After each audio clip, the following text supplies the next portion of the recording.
வணக்கம். நமக்கு எண்கணி ஞானத்தையும் வேத ஜோதிட ஞானத்தையும் அண்மைய ஞானத்தை வழங்கிய அனைத்து குருமார்களுக்கும் நன்றி. அண்ட் ஓகே, வாய் என்ன நவக்கிரகம் சுத்தக்கூடாதா? ஓகே, இது ஒரு கேள்வி. ஓகே, ரொம்ப நாளா இந்த விஷயம் சொல்லிட்டு இருக்கேன். ஏன் நவக்கிரகம் சுத்தக்கூடாது அப்படின்றது. சரி, நவக்கிரகம் அப்படின்றது எங்க இருக்கணும்? முதல்ல உண்மையாகவே சிவன் ஆலயங்கள்ல இருக்கணும். ஓகேங்களா? ஏன் இருக்கணும்? நம்மளோட ஆலய அமைப்புகள் எல்லாம் பார்த்திருக்கீங்களா? சில சில கலாச்சாரங்கள் குறிப்பிடப்பட்டிருக்கும்.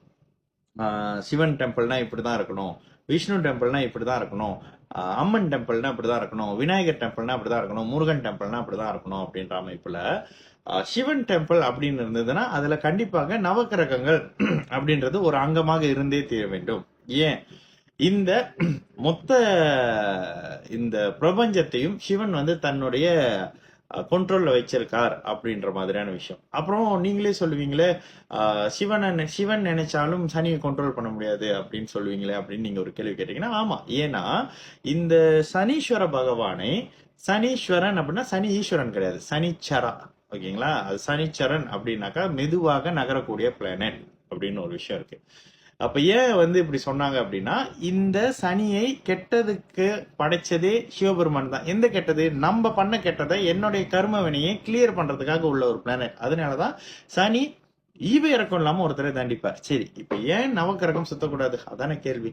மொத்தமாக நவக்கிரகங்கள்ல இருக்கக்கூடிய 9 பிளானெட்ல 7 பிளானெட் பாத்தீங்கன்னா 3 பிளானெட் ஒரு டீமாகவும் 4 பிளானெட் ஒரு டீமாகவும் இருப்பாங்க. சரி, 4 பிளானெட் ஒரு டீமா இருக்கிறது பாத்தீங்கன்னா சூரியன், சந்திரன், செவ்வாய், குரு. 3 பிளானட் ஒரு டீமா இருக்குங்க பாத்தீங்கன்னா சனி, புதன், சுக்ரன். இவங்க 3 பேர், இவங்க 2 பேர் ஒரு டீம். இவங்க 3 பேர் ஒரு லக்னக்காரங்களுக்கு ஒரு மாதிரியான நல்லதையும், ஒரு லக்னக்காரங்களுக்கு கெட்டதையும் கொடுப்பாரு. இதே மாதிரி 4 பிளானட் நல்ல பிளானட்டையும் நல்ல பலன்களையும் கெட்ட விஷயத்தையும் கொடுக்கறதுக்கு கடமைப்பட்டவங்க. அவங்க கர்மாவே அதுதான்.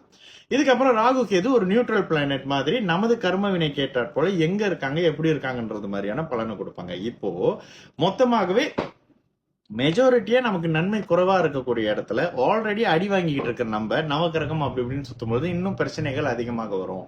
இது சிவன் கோயில்ல இருந்தா கூட நீங்க நவக்கிரகங்களை சுத்தாதீங்க, காலபைரவரை சுத்துங்க, ஆஞ்சநேயரை சுத்துங்க அப்படின்னு ஏன் சொல்றோம் அப்படின்னா, இங்கெல்லாம் சுத்துறப்போ உங்களுடைய மனம் தெளிவடையும், கடவுளை நோக்கி ஒரு மாதிரி பக்தியா இருப்பீங்க, அடிக்கடி கோயில் போயிட்டு வருவீங்க. இதுதானே தவிர்த்து நவக்கிரகம் சுத்துறதுனால அதுக்குள்ளேயே ப்ராப்ளம்ல இருப்பீங்க. இந்த மாதிரியான விஷயங்கள்லாம் செய்யும் பொழுது ஆல்ரெடி சனி பகவான் உங்களை வச்சு சாத்திக்கிட்டு இருப்பாரு, அஷ்டம சனி ஜென்ம சனியில. இன்னும் அவர் மணிக்கே போகும்போது, ஓ இவ்வளவு அடி வாங்கியும் நீ 7 மணிக்கே வரையான்னு இன்னும் 2 சாத்து எக்ஸ்ட்ராவா சாத்துவாரு.